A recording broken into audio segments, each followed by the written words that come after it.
Watch this.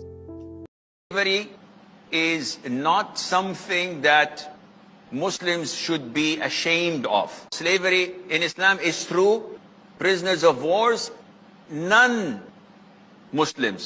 disbelievers, we enslave them.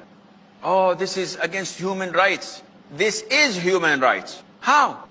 He is a slave. He's like an animal being sold and bought and not having rights. Yes, but this is for his sake. I am amazed of people being dragged to paradise in chains.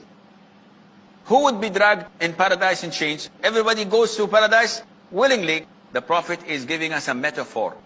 Because these prisoners of war, they were enslaved, so they were in chains. And these chains made them accept Islam and hence enter paradise as if they